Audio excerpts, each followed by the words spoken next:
Future Talk Radio. You're in to all things music. That's another thing. I'm really tired of that storyline too. It's always the same thing. It's like, okay, well, this person could be a weapon, so we're gonna try to train them to be a weapon, and if we can't make them a weapon, we're gonna kill them. Can't there be one where it's like, well, we couldn't make him a weapon, so just leave him the hell alone and let him go on about his business? Oh, come on. That's not how these things work. That's not how the government works. That's why I'm working on my own. I'm doing a rock opera with all the music of Parliament Funkadelic. Is it about like Superman in the woods being a lumberjack? No superheroes. No superheroes. This will be all about Dr. Funkenstein. What's it called? I haven't figured that out yet. I have not figured that out yet. Probably we'll take a name from one of the albums. It'll probably be Glory Hella Stupid. And it'll be, all right. Or America Eats Its Young. That's a good one. So nice. A P-Funk opera. A P-Funk opera. I think that'd be awesome. I could get behind that. Absolutely. Everybody likes P-Funk. Everybody likes P-Funk. And rock operas. No?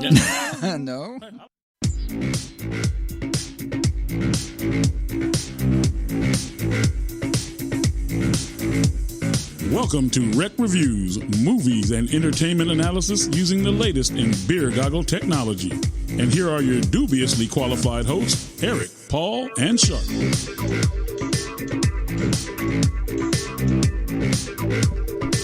Hey.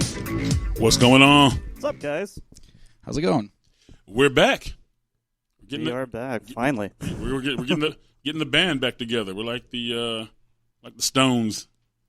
Yeah, when I think of us, I think, we're up there with the Stones. We're right up there. Yeah. Most people feel that way. We're missing the fourth Beatle right now, but we're good. What happened to Chris? Does anybody know? Isn't he like practically married and like moved up north or something like that? Maybe. We need to bring him back for the new Jurassic Park movie when it comes out. That has Jeff Goldblum in it, by the way. For God's sakes. Yeah, apparently Jeff Goldblum had nothing else better to do. Jump out the window right now. Well, he's doing Marvel movies now, so he's he's in the new Thor. Yeah, he's part of the MCU. I can't believe I want to see the new Thor movie. No. I don't think I'm gonna be able to sit through. I forget who's directing it, but it's it looks really stupid. It's very stupid. It's a comedy. Yeah, but like that's kind of what it needed to be because the other Thor movies were not working, I thought. But yeah, well, because what's the guy's name? Chris Hemsworth? Well, no, the director of the first one, the Shakespeare guy, Ken. Shakespeare guy? Yeah, what is his name? He's a Shakespearean actor, and he directed the first Thor. I cannot remember what his name is right now, but anyway, like that's what they were trying to make it like Shakespeare. The first Thor because of the Is that what that was? Yeah, because of the subject matter. But I'm like, it's a comic book movie, dude. Calm down, like, take it easy. I don't mind those movies, the Thor movies, as much as you Really? guys. Yeah, I kind of like them. Did not. I did not care for either one of those. It's like it's trying to be like the old like 80s swords and sandals movies. He's just a boring character. It's a very boring character. And I also feel the same way about Captain America, so that's where I stand. I agree with Captain America. Captain America is the most boring character in all of like superhero comicdom. He's more boring than Superman. He is more boring, which is quite the tall order. Well, because in the comic books, and I guess, and in feature films and stuff, they try to give Superman a little more. I don't know, personality, and they change him up. Like, in some of the comics, Superman went real dark and, kills people and all kinds of strange stuff. Like, at one point he killed, well, in the movie, he killed Zod, right? General Zod, yeah. So they try to make him kind of dark and get away, but with Captain America, they just keep him as the original way he was conceived. He's a Boy Scout. Yeah, exactly. It's kind of dumb, so... But anyways, we're not here to talk about movies, are we? No, we're here to talk about TV shows. This is a rare one for us. Moving into the television realm. But we still can't escape superheroes and superpowers because we're a bunch of children. Well, as much as I bitch about superhero stuff. We seem to watch a lot of superhero stuff. Yeah. And I already bought tickets for Guardians, so... Well, the sad thing is, that's damn near problem. all that comes out now. It's like everything is a superhero That's movie. true. And there's like, let me just go on record right now. The stuff on Netflix, the Marvel stuff, is stupid. Really? I like Jessica Jones. I thought that was dumb. Luke Cage, I tell you what, I liked Luke Cage because it had a really good music soundtrack. That's all I really liked liked the about character. I did like 3 episodes of that show, and I couldn't do it after that. The Iron Fist one. I heard that's garbage. It's the worst thing that's ever been put on television. There's nothing good about it. In fact, I think I see a Facebook message from you like every week saying that this is garbage. It's terrible. And yet you can't look away. Yeah. Well, no, but you know what the thing is because I'll put like, the stuff I put down, it's like, it's just my opinion. You disagree with it if you like Iron Fist, you like Iron Fist. But I say that I think it's stupid, and then somebody leaves me a comment that's 5 pages long on why I'm wrong. I'm like, no, I'm not wrong. I don't like it. If you like it, that's fine. I don't. So it's terrible acting, terrible story. You think a show called Iron Fist, he's supposed to be a martial artist, there would be like some good martial arts choreography too, as well. Like nothing. There's nothing there. Like, is the soundtrack good? No, terrible. Well, actually, you know what? It's a trip because he's like this rich white kid who, got lost in Tibet and got trained in martial arts, and all he listens to is like 90s hip hop. So it is a good soundtrack. All right. But you can tell that they did that. They're It's forced. It's forced. They're like, we got to have something in here to, so people. Okay. We need a crossover audience from Luke Cage. Exactly. I did like Daredevil. I like Daredevil and I like I Jessica still haven't Jones. seen Daredevil. I hear it's good, but It's good. Jessica Jones was good. Luke Cage, like you said, it's good, but it could get tedious. Like Very. Some of it is just like really drawn out.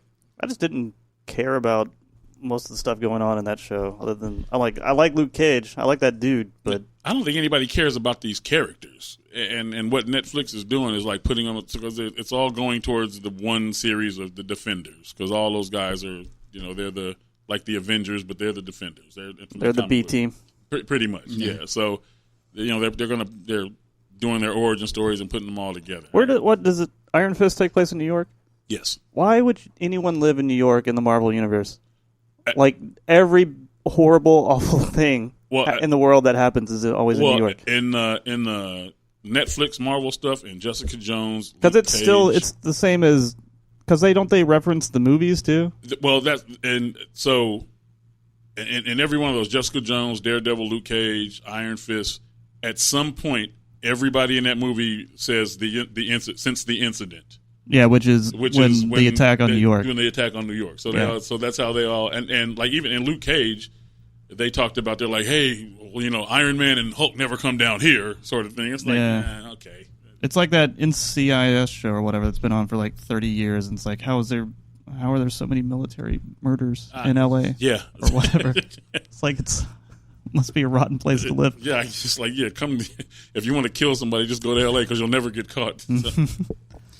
Well, anyway, let's. What are we here to talk about? We're talking about Legion. Legion, yes. Legion. Can I just say real quick, there's a shit ton of TV on right now that I really want to watch. Now that we got Legion out of the way, there's like 3 or 4 other shows that look really good. I'm watching Billions right now. That's really, really good. Watch Veep. Oh, I love Veep. Veep is the best show. Veep is one of the best shows on TV really? right now. I keep meaning to check that out. It's hilarious. I haven't seen the new season yet, but there's 2 episodes and there'll be one tonight. But it's really good. Like God, I love Veep though. Yeah, it's all. But the sad thing about Veep is that it's a reality's outdone it. Yeah, it's like so close to what our actual political. Yeah, system. it was funny during the Obama years, but now it's just this is it's like wow, there are really this doesn't go far enough. There are really people like this. But there's a new Fargo season. I love Fargo. I don't know if you guys have seen that yet. I haven't seen Fargo yet. I saw the first season. Yeah, the first season I thought was really good.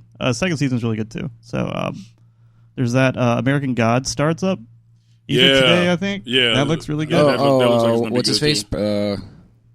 American Gods? Yeah, it's the Pratchett? Is it Pratchett? Oh, no, it's... everybody, but it's the guy from I don't know the actor's name, but... No, I'm talking about the writer. That wrote the book, yeah. Is it Terry Neil Pratchett? Gaiman. Neil Gaiman. Neil Gaiman, I mix him up. He's Mr. Graphic novel guy. Yeah. He's I actually Sandman, right? read that book. Yeah. I read American Gods. Yeah. So I'm actually excited for the show. Yeah. It looks like it's a real cool concept. So I'd like to check it out. It's all a matter of what they do with it, because there's so much good stuff out there that can be made into movies, but they try so hard to commercialize it that it loses something in the translation. So, well, the good thing about these TV shows is they're able to kind of get deeper into these key characters. Like a book, like normally when you make a movie out of a book into a movie, it's usually dog shit because you just can't condense all that into an hour and a half. But a TV show is the way to do it. Yeah, that's why we have Netflix and the long form, series. Mm-hmm. So what about Legion? So first of all, wait, what's everyone drinking real quick? It is Rec Review. That's right. So it is a beautiful day here in San Diego, as you can see. So I'm on the nice Corona, just something very simple. Corona. Very cold. I got something called Sirius Lake, Sonoma County Cab. This is from, I got this like box of wines from some place online. And most of them were very, very average. This one's actually fairly decent. This isn't bad. Cool. I think you should come in one day with an actual box of wine. No one's leaving until we get through this. Nice white Zinfandel. That would be awesome. I've got a Devil's Triangle by McKellar. It's a collab between... Hold it up for the camera there. There you go. McKellar and Alpine here that's local. You know what? You an arts district. Where do you get your beer? You always have something that's different and really good. Yeah, I like to buy local craft beer here. And this McKellar is just around the corner.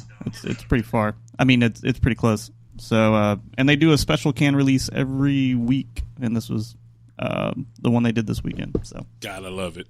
Mm-hmm. Good beer here in San Diego. Yeah. But all right, now that we got that, what we're drinking here on this Sunday morning. Early Sunday morning. Yeah. A little early. This is earlier than normal. Part of the job. This wouldn't be, I think, any of our choice. Yeah. To start drinking at 11 a.m. on a Sunday when most good folk are in church. In fact, right next door. I admit it. I drink all the time. I'll admit it. I'll drink in the morning. I don't care. I've had drinks earlier than this. This is nothing. This is child's play. I played with this band yesterday, Mr. Peabody's, and the guy that was on before us, really good songwriter, but apparently likes to get like blackout drunk on a regular basis. His like banter between songs was like, "Did any of you guys ever wake up in the morning from a blackout like covered in money, like a lot of money and blood on your head?" Like, what? What band is this, man? Like, the band I was playing with, it's just a bunch of local kids that kind of hit me up to do a gig. The guy's name is it's Ben something. I forgot his last name. Good songwriter. Don't hang out with him though after the that's like Did you all start backing away slowly after you said that? I heard the story after that from somebody else. Apparently he was at a casino the night before and like won like $1,000 playing poker, and then went home and like rolled around in it. I think fell and like hit his head and then just like went to sleep like covered in blood and money. Glad he's still alive. Still did the money get bloody too? Like, did he have to go take it to a bank with all? It was probably stuck to his head with the blood. That'd be great. Like stacks of money, all bloody. You're like, yeah, can I? It's like, sir, you realize there's blood on this money? Yeah, shut up. It's blood money. It's all good. Don't worry about it. It's like, you're not here to judge me. You're just here to make this deposit. All right, we're going to get through this. Yes. We're going to talk about Legion. This is going to happen. This is what we're here for. So let me ask you guys this. This was Paul's idea, by the way. Yeah. To review Legion. Put it on Paul. You guys are not really... I'm not a comic book person per se, but okay, Mr. Marvel's T-shirt here. I'm wearing my Marvel T-shirt representing the MCU. But did you guys have you ever even heard of Legion? No. Okay, so do you know what the title is all about? No. Okay, so after watching this, I still don't know what it's about. Well, and me too. That's one of my problems. It's a slow burn. I'm sure they'll reveal it in season 4. Yeah. Well, Legion. So Legion is a mutant. Okay. Oh yeah. I figure he is a mutant. Yeah. Is he Legion? He is Legion. Okay. Right. And I thought he was David. Legion is a plural word. So David is his real name, but they call him Legion because his power, his ability is that. So he can he can take over somebody else's psyche. All right, so if they're with other mutants, he can take over their psyche and take over their abilities. And once he does that, like if he invades your psyche, it stays with him. So he has a legion of people in his head. So that's why his name is Legion. Okay. For instance, if he took over the psyche of David Banner, he could become the Hulk whenever he wanted to. Okay, so in the show, they definitely play up the whole multiple personalities, like mental disorder stuff. So I'm sure they're going to get around to it, but because they're not doing a lot of backstory, and it looks like they're changing it because he is actually as part of the X-Men, he's Dr. Charles Xavier's son. Mm-hmm. They touch on that in the show. Yeah, so it's like it's. It's supposed to be the big mystery whose dad is. Yeah, I don't know where they're going to go. His dad is Xavier. Yeah, that went over my head. Yeah. Oh, and the chalk drawing. When he drew his dad, he drew a bald dude in a suit that did mind stuff. Yeah, but without the wheelchair, though, I was lost. You're like, it could be anybody. Yeah, that too. This doesn't really have anything to do with the show, but so I guess because comic books, they can pretty much do whatever the hell they want to do. But right. So he's Xavier's son, but Xavier never knew that because he didn't know that the woman was pregnant. And my thing is, he reads everybody's mind. How could he not know? Maybe they had some truths. It's like, well, if we get married, you can't read my mind. I think he just did some baby daddy stuff. No, I don't know what you're talking about. So. But anyway, what do you guys think of the show? Overall, I liked it. I had a lot of problems with it early on, and a lot of it's my own baggage. Because the first episode, it's not you, Legion. It's me. Yeah, the first episode's in a mental institution, and it's just anytime I watch a movie or a show that's specifically takes place in a mental institution, I find it very tedious generally. Very. And same thing with any movie or show about drug use or tripping and stuff like that. It's a hard watch normally for me. Doesn't it? It seems like to me. Oh, go ahead. Oh, this show started out with a slow burn. Yeah. So I think I even texted you guys 2 episodes in. You're having a rough time with it. Yeah, I'm this is super tedious. Did it not seem so? The first episode it's an hour long. It seemed like it was 3 days. It was so long. I was like, when is this going to be off? Because and in the first episode, I was like, I have absolutely no idea what's going on here. Mm-hmm. I kind of. It takes about episode 4 for that really to kind of. Well, because I kind of knew who the character was and where they were going with it. So you were just kind of tapping your foot, waiting. Yeah, I was like, there's got to be a tell here somewhere, But it just kept going. I felt like all the episodes felt long. I mean, that's not necessarily a bad thing in some cases, but I felt like specifically almost in every episode, I'm like, okay, the episode's over, and then nope, there's more. There's 10, 15 minutes more of this. It's all right. Well, the one thing that struck me about it, even though like you said, some of it was kind of long and you had to really wade your way through. The cinematography, I think, is really awesome. It's great. It's just beautiful to look at. The style is always there, so at least you have that. The colors, the clothes people wear. Yeah. I had a hard time figuring out when is this actually taking place. Yeah, you can't tell. You know what? It has a. Whoa, what's going on? We're heading into commercial break. Okay, we'll get back into the rest of it when we get back. All right, this is REKT Reviews on Enter Talk Radio. We'll be back in just a couple of minutes. Hang out. We'll be right back to talk more about Legion. Hooty hoo!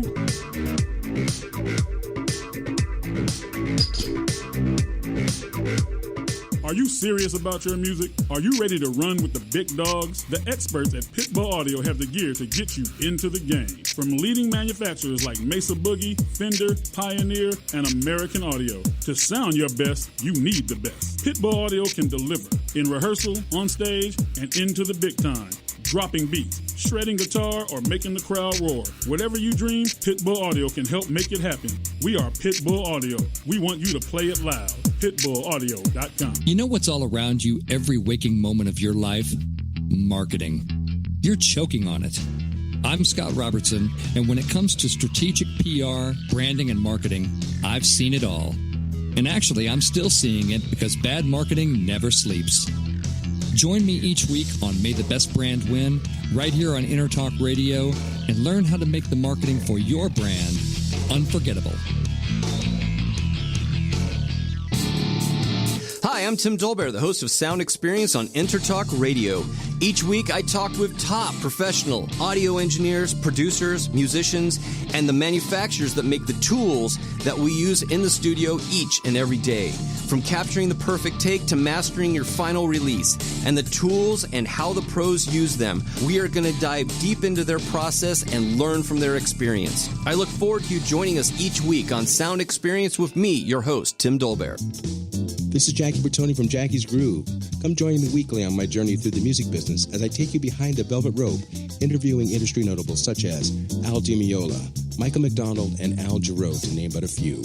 Listen to their stories on being in the studios recording #1 hits and onto the stages throughout the globe. Allow me to be your music historian. You can hear me live every Monday at 2 p.m. and every Wednesday at 12 noon Pacific Standard Time or 24/7 on jackiesgroove.com. Ready to get your groove on?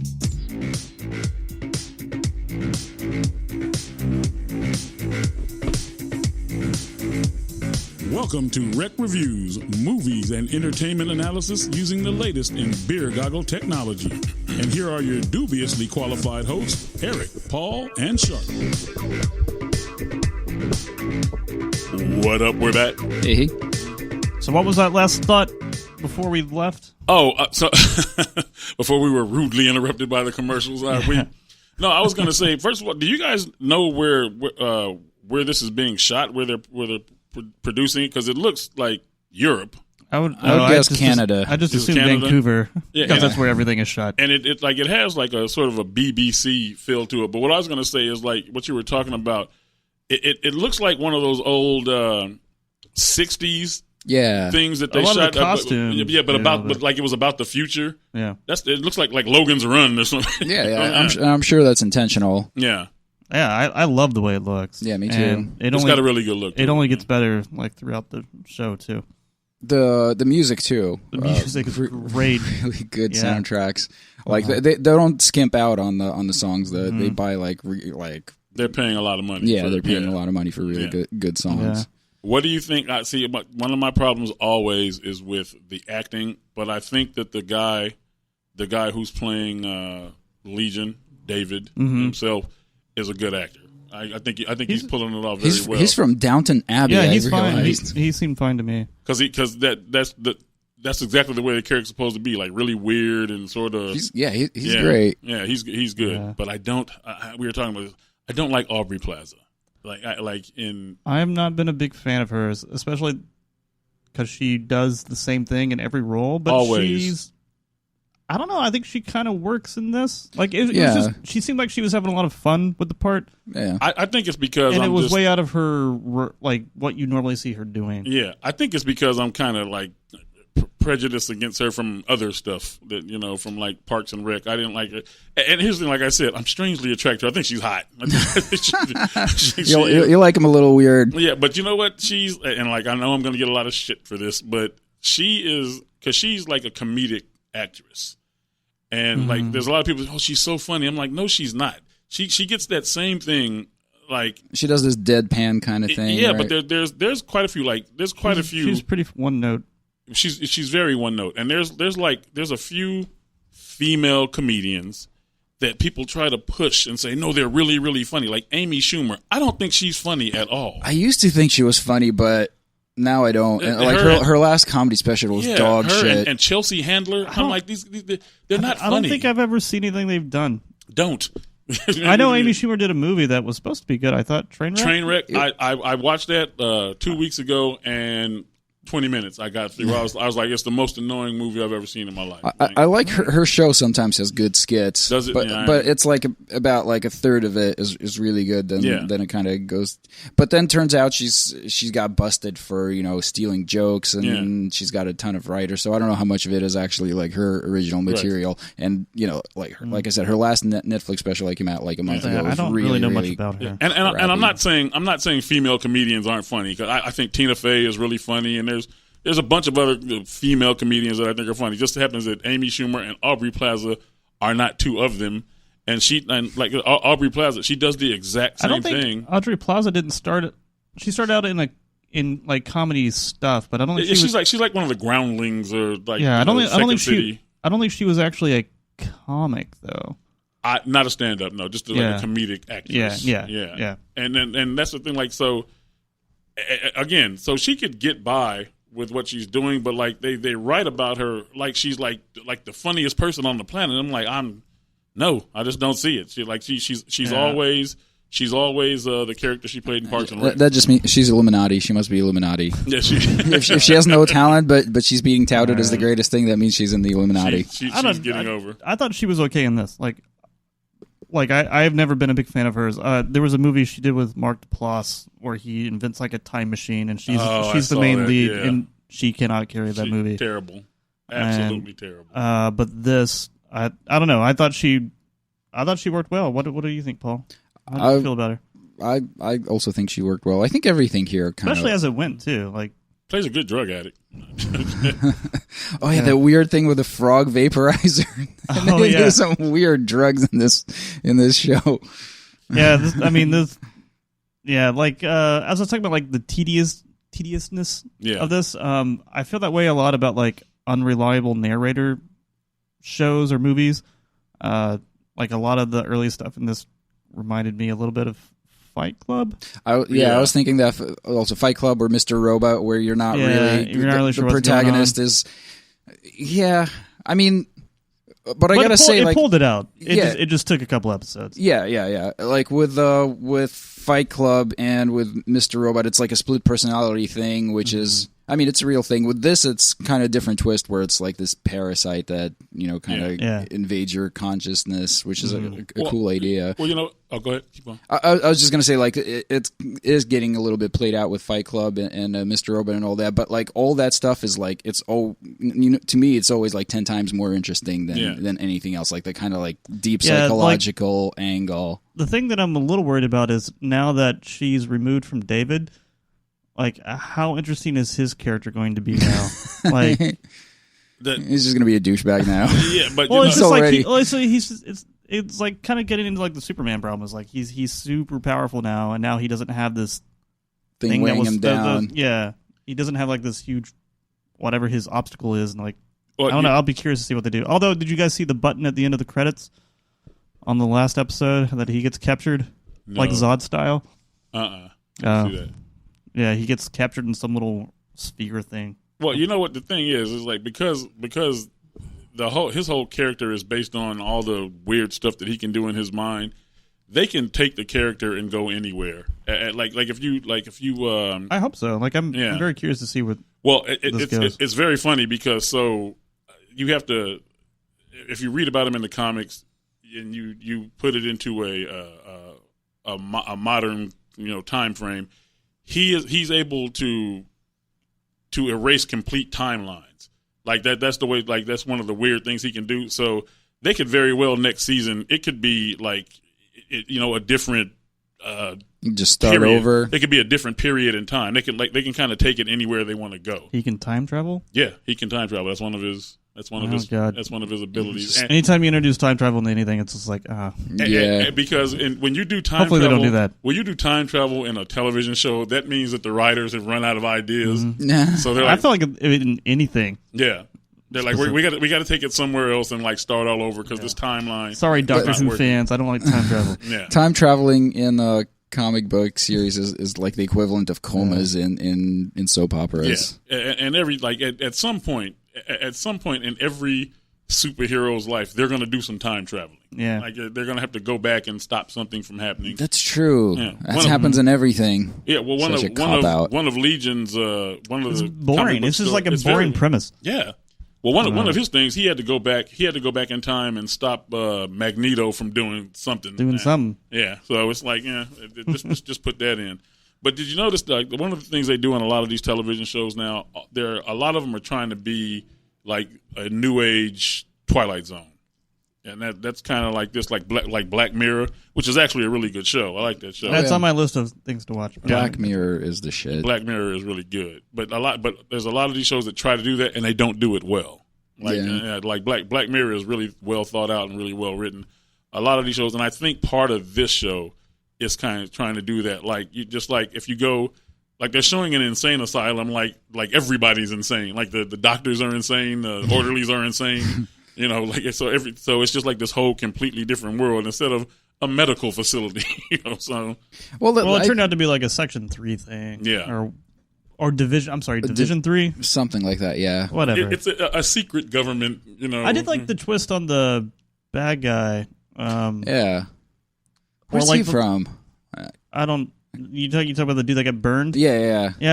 I've seen him before. I don't know what he's from, but I did love that little thing at the end in the last episode where you're like, oh, this guy is. He's not.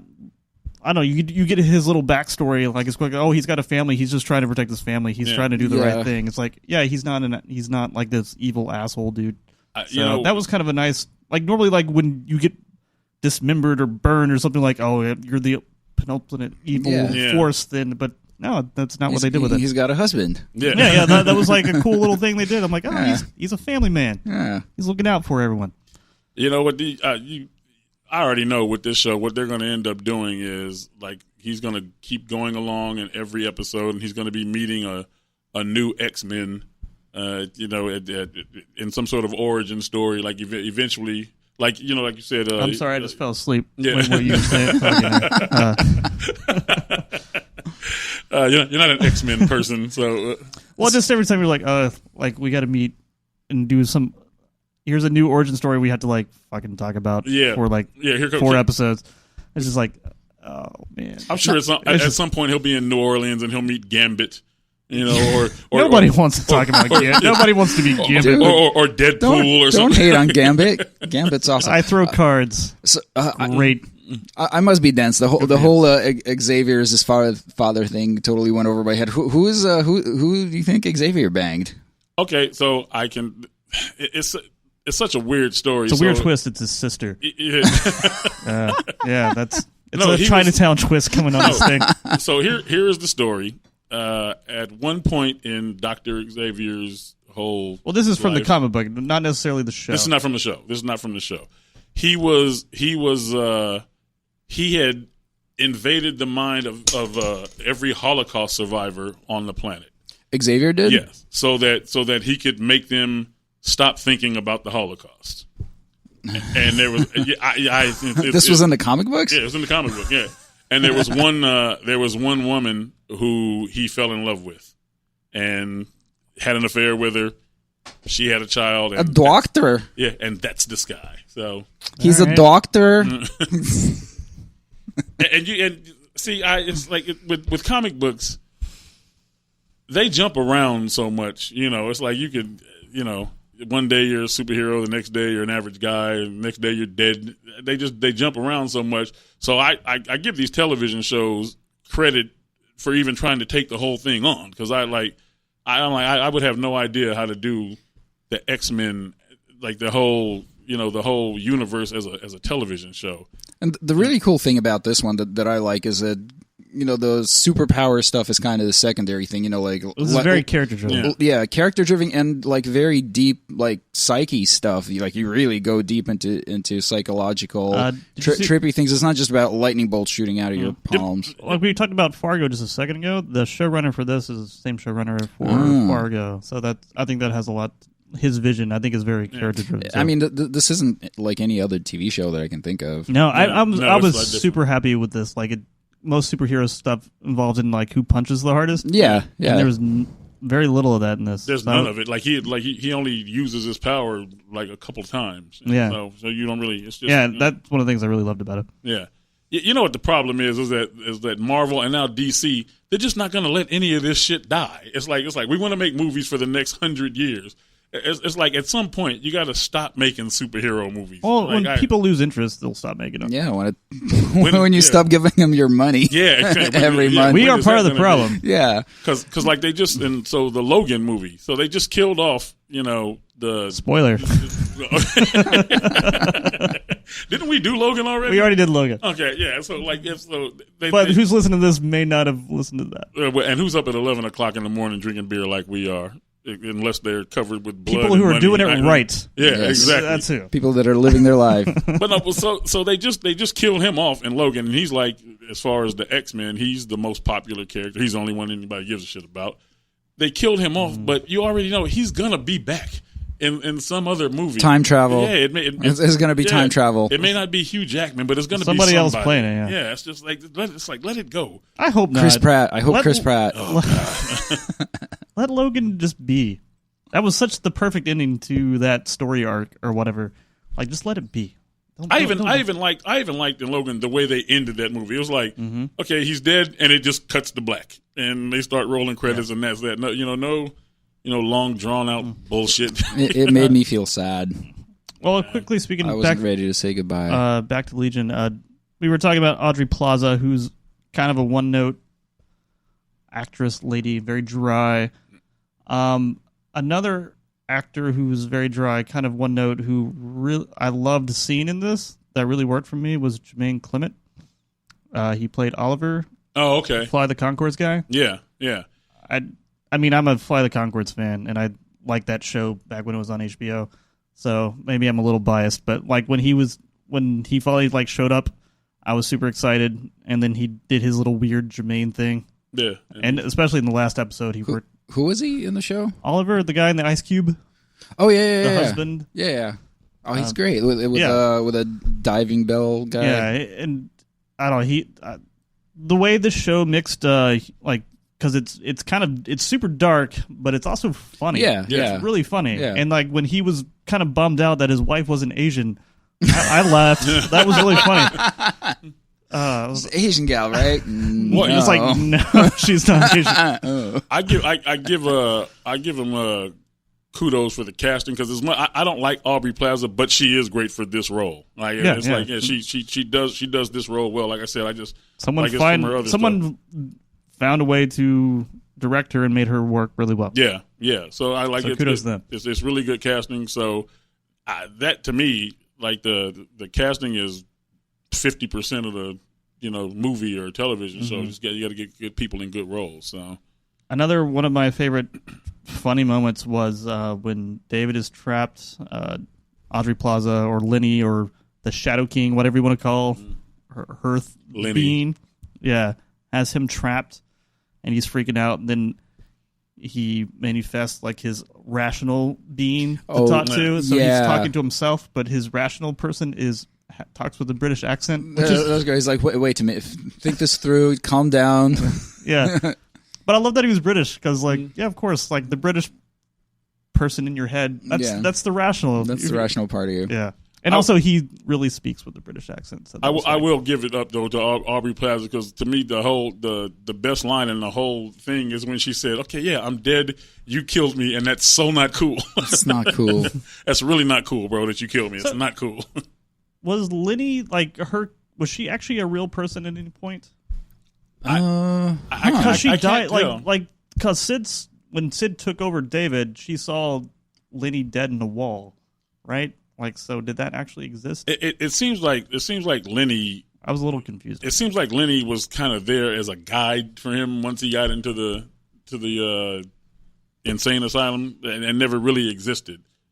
Because if you good question. So who was stuck in the wall then? I don't know, but if you look at it, I think we're about to go to commercial. Just heads up, guys. If you look at it, I think like nobody ever really acknowledges Lenny except him. Sid did. It's really? I know. It just seemed but like. She also got inside his head, so I don't know. That's true. We're gonna get to the bottom of this. It's weird, man. It's weird. We'll be right back. We're gonna take a quick commercial break. This is REKT Reviews on Intertalk Radio. Stay tuned. Just a couple of minutes. We'll be right back.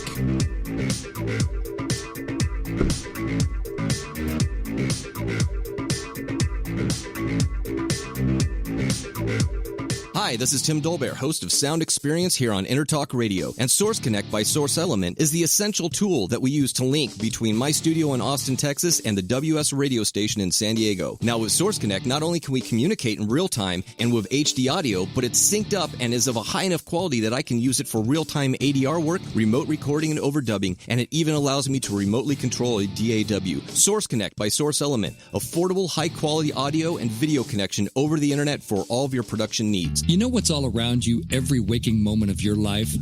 marketing. You're choking on it. I'm Scott Robertson, and when it comes to strategic PR, branding, and marketing, I've seen it all. And actually, I'm still seeing it because bad marketing never sleeps. Join me each week on May the Best Brand Win, right here on Intertalk Radio, and learn how to make the marketing for your brand unforgettable. Make this your vinyl night. I'm John J.R. Robinson, and every week, music creation comes alive through stories, experiences, and sounds when vinyl records filled our hearts and minds. My friends and I share our tips and techniques used in creation of iconic tracks for recording artists such as Michael Jackson, Eric Clapton, Quincy Jones, and Steve Winwood, to name a few. Vinyl has emerged hot, and the soul of vinyl defines art and passion which burns deepest at night. Tune in every Wednesday at 2 p.m. Pacific Standard Time on intertalkradio.com. Are you serious about your music? Are you ready to run with the big dogs? The experts at Pitbull Audio have the gear to get you into the game. From leading manufacturers like Mesa Boogie, Fender, Pioneer, and American Audio. To sound your best, you need the best. Pitbull Audio can deliver in rehearsal, on stage, and into the big time. Dropping beats, shredding guitar, or making the crowd roar. Whatever you dream, Pitbull Audio can help make it happen. We are Pitbull Audio. We want you to play it loud. PitbullAudio.com.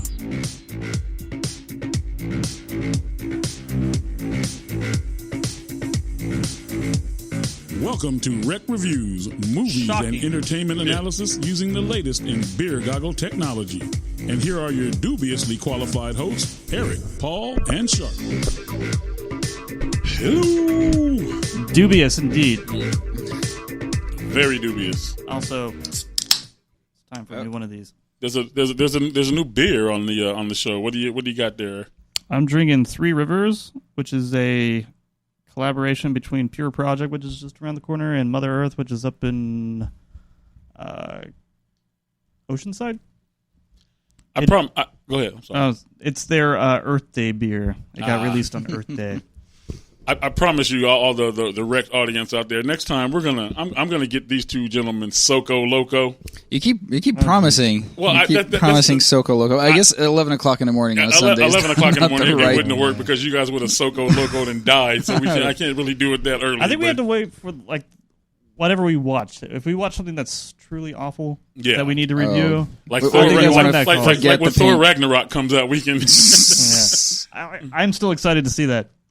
I'm not on the bandwagon of that being bad. Yeah, I mean, it's going to be bad, but I think it's going to be a good bad. Yeah. Kenneth Branagh, by the way, is the one who directed the original Thor. Celia Carre, friend of mine, she wrote that too. So thank you very much, Cecilia. We appreciate that. We like to give good information. Did you say? He is a Shakespearean actor, and he's a director. He's a big Shakespearean actor, and so I'm going to look him up. I want to see what else he's done. Yeah, he was in Much Ado About Nothing, and just any Shakespeare movie that that's came a Joss out, Whedon thing, right? Much Ado About Nothing. Yeah, I think Joss Whedon did that. Any Shakespeare movie that came out, he was part of it, and so he tried to play the Thor like it was a Shakespearean thing, and it's like, no, it's Marvel. And he throws a hammer. That's what it is. Just like the way they talked is Shakespeare. Like, where does it come in? Well, that's what I couldn't understand. Like, I don't understand what his point is. And I guess like a lot of the way that Thor talks in the original movie, there is a lot of wherefore and but that's about it. That's the only thing I can think of. Everything else is normal Marvel stuff. So and once he was off of Asgard, there weren't any Shakespeare people on Earth, so I don't know. All right, I recognize this guy now. Now that I looked him up. Not really big in the States anymore. He's big in he was in Jack Ryan's Shadow Recruit. Wow. Sorry. That's another thing. I was talking about the Alec Baldwin interview with Howard Stern. You're talking about old school Jack Ryan from the good Jack Ryan. Yeah, but he has a whole feud with Harrison Ford. Yeah, because Harrison Ford took over the Jack Ryan character, and he wanted too much money. No, I thought he was holding out for it. No, according to him, they were like, yeah, we want the guy because Harrison Ford was a bigger star at that time. They were like, Alec Baldwin had the contract, but they figured out some way to get him out of it. Like, no, we're going to give it to Harrison Ford now. And so, spoiler alert: I like Harrison Ford better than Alec Baldwin. I liked Alec Baldwin Well, because The Hunt for Red October was my favorite one of those. But like, yeah. So I liked Alec Baldwin better, but Harrison Ford took it over, did a good job. But anyway, we're not talking about that. Legion. I digress. I just want to say real quick in I think it was episode 7 where he's talking to himself, his British self, in a classroom, and he's drawing on his board like what like the facts that he knew, and then like he draws his dad, and it's having the fight with the Shadow King or whatever, and that whole sequence plays out. I thought that was a really well done like exposition dump, because a lot of shows you get like these huge expositions and you're like, oh, you're doing this for the sake of... they did it in style. Yeah, like it actually worked really well. So that's rare too. Yeah. A lot of them at some point they're like, okay, especially something as convoluted as the shit going on in this show. Yeah, so you know, at some point they're like, they're like, we shot a whole bunch of shit, but nobody knows what's going on. So let's take this scene and just explain everything. Mm-hmm. And they basically have somebody sit there and go, well, here's what's happening. So they did a good job there. But overall, what do you guys like? You guys seem to like it a lot more than me, because I still can't get over. We got one on here on the Facebook Live thing where he said, I've tried to get into Legion, but I can't make it past the first episode. It's rough. It's a rough start. And I almost did not make it past because I was a little upset with Paul. Like 2 episodes in, I'm like, why are you making me watch this shit? Paul is an asshole. He's like, oh, it gets better. It gets I'm better. like, just, well, I don't. Just drink your way through it. I'm like, I don't want to wait for it to get better. I would just want it to get better. Now you're happy you made it through. And I still think there was some stuff they could have cut. I think this could have been less than 8 episodes, and it would have been successful still. Could have gone 5 and would have been just fine. Like, I don't know, like episodes 1 through 3 is just kind of rough, and then 4 is when it gets pretty cool. Yeah. That's what you said though. You're like the little the ambush scene, or when once you've learned what everyone kind of does, and that they kind of start working as a team. You're like, all right, this is actually really cool. Yeah. My problem, like you said, you like the fact that he doesn't use his powers that much. Mm-hmm. I want more of that. You're not going to get that in TV. Yeah, they don't have the budget. You're not going to get in TV. They don't want to do the special effects. But I think that when you have a character like this, that's like a known character, and I mean, let's be honest. Like, I know a little bit about it because I remember it from the comics, and then I kind of researched it to kind of remember it, because it's a throwaway character as far as, you know, the X-Men go. It's just one. But nobody really knows about it except really, really serious comic book nerds.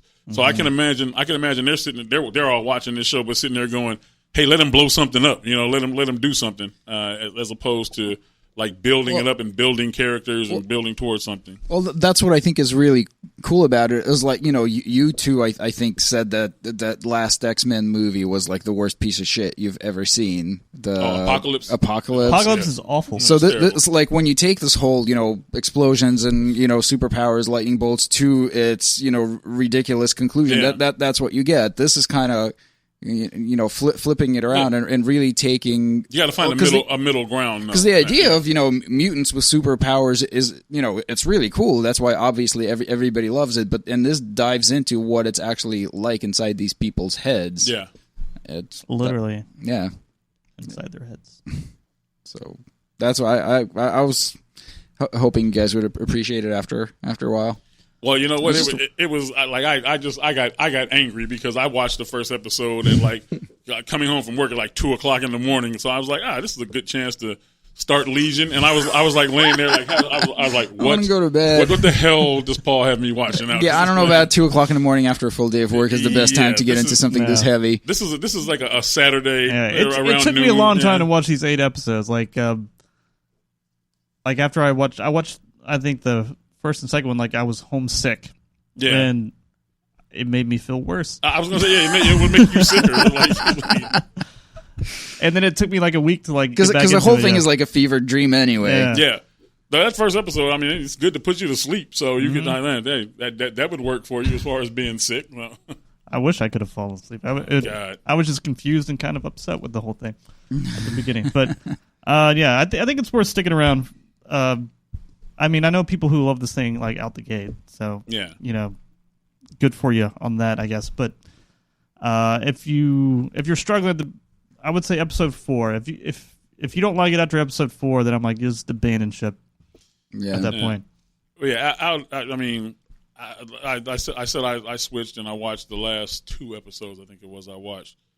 It definitely got a lot better from the first episode, because like in the first episode I was ready to gargle razor blades because it was terrible. But if you really like that kind of stuff and you stick with it, I think from the last 2 episodes it's actually going to get better in the next season, hopefully, and it'll start to build towards something. So. Yeah, and I don't know. Maybe it's not terrible at the beginning. It's just it's very it's terrible. It's very obtuse for like what seems to be like no reason. Yeah, and it's just like, why do I like? You don't care about anybody. At least I didn't care about anybody. So I did like the way they showed his childhood up to this point in the beginning, but they showed it real quick, just like a series of different things that happen, and it gets you to that point. With Happy Jack by The Who playing with over Happy it. Jack by The Freaking Who, awesome. Yeah. I really like the intro. If they had started it from when he was a child and went through all that, I'd have been like, "There's no way. Yeah, it's not possible." Yeah, just a quick montage of his screw-uppiness. And that threw me off too. The fact that they were playing The Who, I was like, "Is this supposed to be the '60s?" Because that's what it looks like, and it looks like England in the '60s. But you made a good point. You're like, yeah, it's Vancouver. It's got to be where it's cheap to shoot everything. I don't know. I didn't have as much of a problem with the first couple of episodes, I think, as you guys, just because I don't know. Like I said, I had baggage. Like I have like mental institution baggage. And, I mean, if you think about it, the journey that he's going on is he's not really sure what. You know, you're jumping into where he thinks he's had a mental illness, like his whole life. He's been told he's been sick all his life. Yeah, he's also on drugs. So you have to like get him off of drugs at some point. You have to go through that. So I get it. It's just not a journey I particularly want to be a part of. Yeah. Well, and that's the whole what's Division 3 or whatever the hell they're called is the whole idea is to keep him on drugs.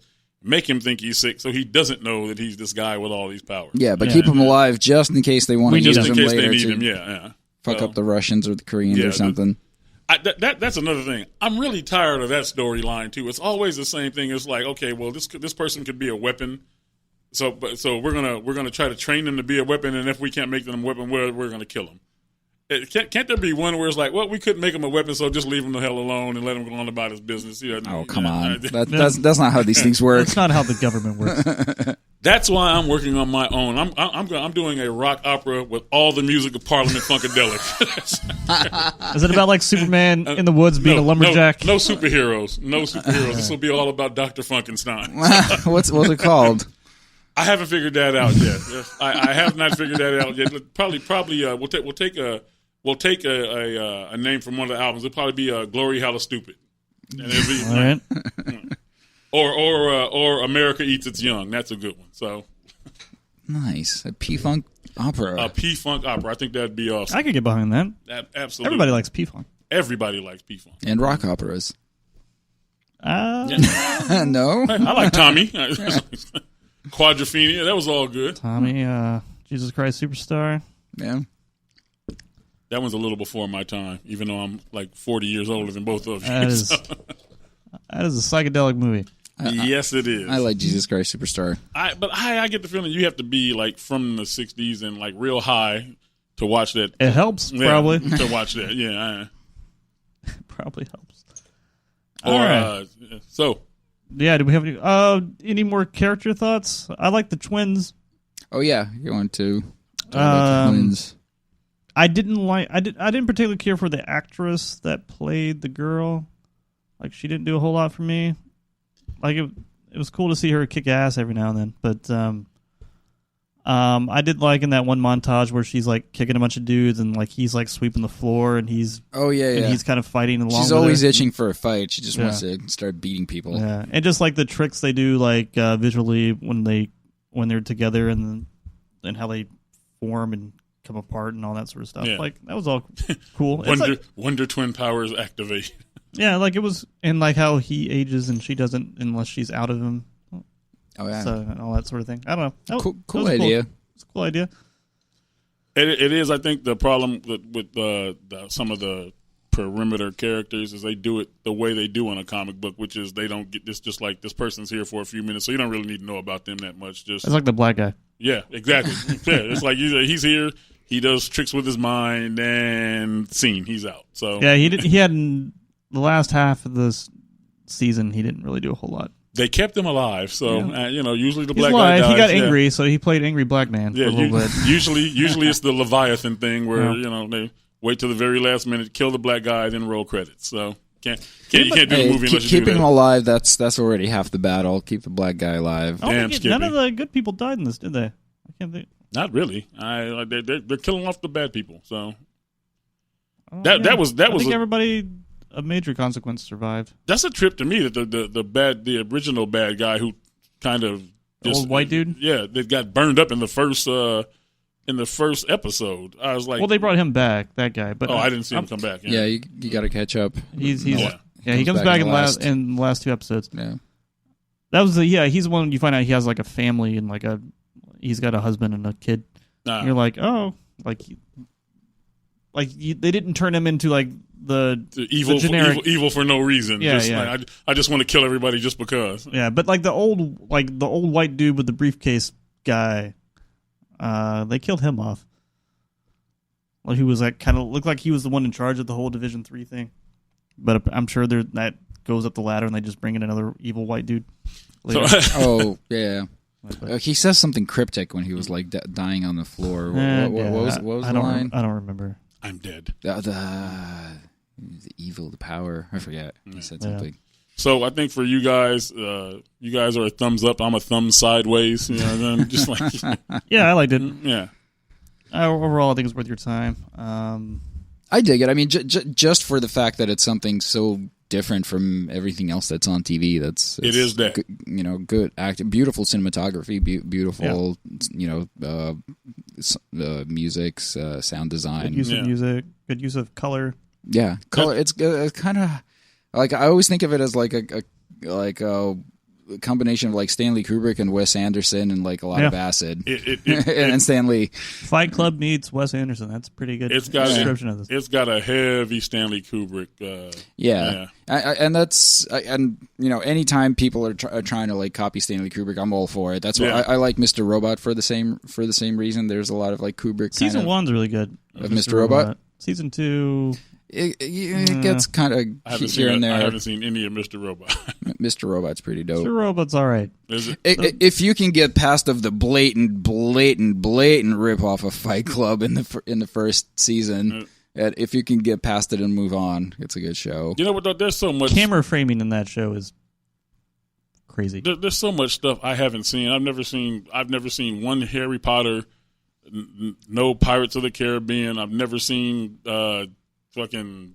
That's right. Raiders of the Lost Ark. I've never seen any. You never seen Indiana Jones? I was gonna say that's all right. You're a grown ass man, but you've never seen Raiders. I have never seen one Raiders of the Lost Ark. No Indiana Jones stuff. None of them. None of them. Wow. Oh my God! No wonder you're so grumpy. Yeah, that could be it. Maybe I should watch some Indiana Jones. It would make me a nicer Indiana person. Jones is a shit. It's one of that is like my childhood movie is Raiders of the Lost Ark. My childhood movie is Enter the Dragon, so I'm. But so Guardians next time. Sure. Yeah. If you guys are up for it. Yeah. I am up for it. We can actually do that maybe. I don't know. It comes out next weekend. Maybe next week sometime. Yeah. Or the following week we could do a show. Sounds good. All right. I'm just hoping that it's good because I really liked the first one a lot. I'm hoping. Did you like the first one, Paul?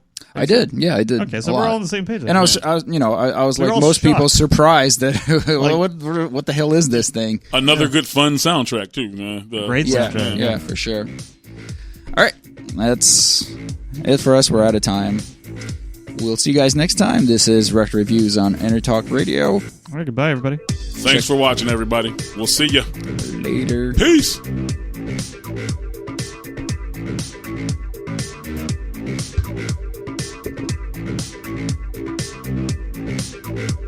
This is Jackie Bertoni from Jackie's Groove.